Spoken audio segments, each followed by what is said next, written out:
I don't think it affects his free agency that much. It affects the league dramatically. I don't know if he's made up his mind yet, but in talking to people around the league, the expectation is he will not pick up his player option. I know that may sound crazy to people because it's like a $31 million insurance 31 policy. and a half, yeah. But he's in such demand in the league. Frankly, let's just be flat honest. The Warriors have to offer him a contract no matter what. They should offer it to him on the plane today if they haven't already. So he's not going to lose money in the short term. So that's a good thing at least, because I'm always worried about these guys not getting taken care of. So monetarily, we can take that out. He has now got to decide, does he want to rehab with the Golden State Warriors? Does he want to rehab with a new team where he plans to play? Does he want to just take money and just go away and be by himself for a year? Because it is so incredibly difficult to get these rare players that I honestly believe that there are going to be teams who are going to be multiple teams who are going to offer him that 4-year max contract because they believe he'll recover.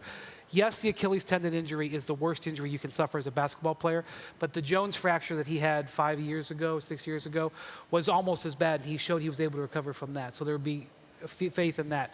All across the NBA today, there will be meetings. There will be meetings with the Knicks, with the Nets, with the Lakers, with the Clippers, as they decide how to approach this going forward. Does it affect the way that whether for example, that the Lakers would be willing to offer a trade for Anthony Davis if they think that they have to try to go for talk Durant into it? Does it affect the Knicks? Do they want to make sure they secure R.J. Barrett and not get involved in trading for a player that they think that may not come back for a year? In other words, you're not going to trade for Anthony Davis who has on his contract if you're going to have Kevin Durant just rehabbing for a year. If you're the Brooklyn Nets, if you're Kyrie Irving, how does that affect these things? So I think Kevin's going to be taken care of both financially and medically. I don't know where it leaves the teams who thought they were going to be title contenders next year with Kevin Durant. Here's where it gets even more devastating. Kevin Durant was supposed to be the alpha dog in any package deal outside of pairing him with Kawhi Leonard. If he and Kawhi Leonard were being paired, they're on even footing.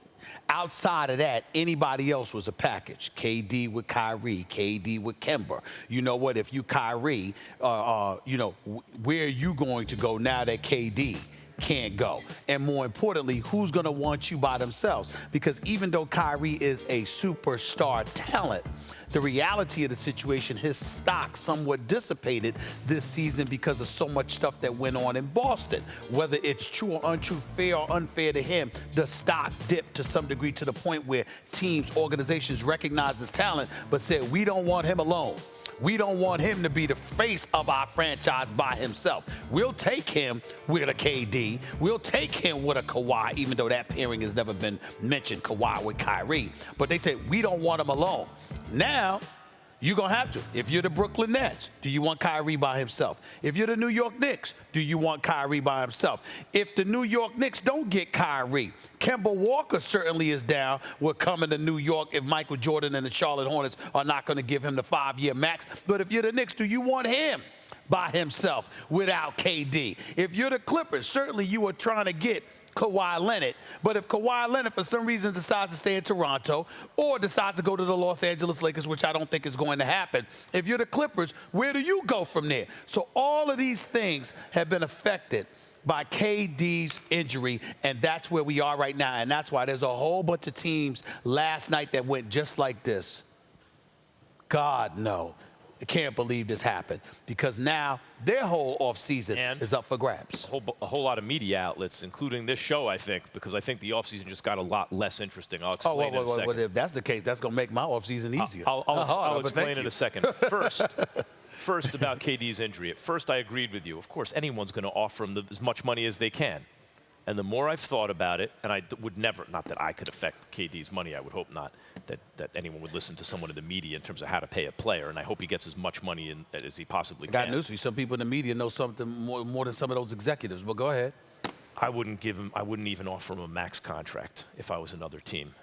And the more I think about this, Kevin Durant is a very slightly built player. Remember, the whole question is he couldn't bench his body weight when he first came out of college.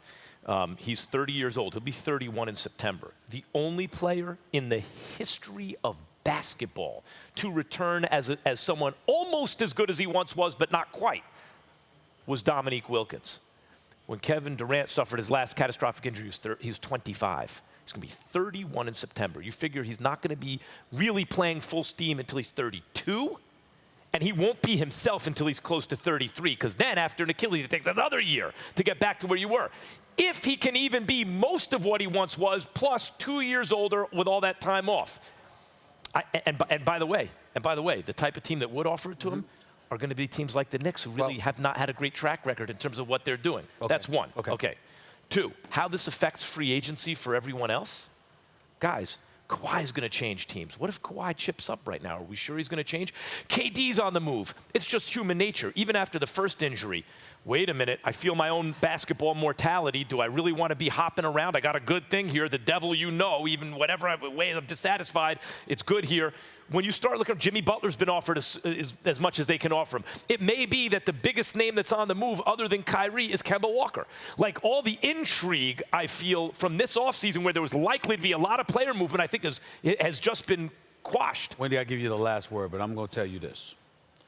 Particularly if I'm somebody like the New York Knicks, if I'm somebody like the Brooklyn Nets, you have to remember expectations do come into the fray.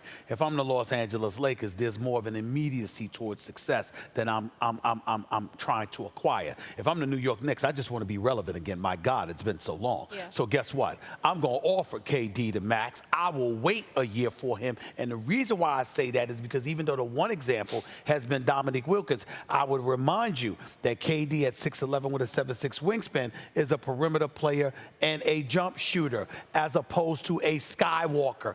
I believe he has a better chance of recovering than most. The big thing here is the trade market. Anthony Davis, already worth platinum, has become double platinum because now as Max said, especially if Kawhi re-ups here, which if it walks away from a championship would be surprising. It would be surprising if he left. It really freezes out.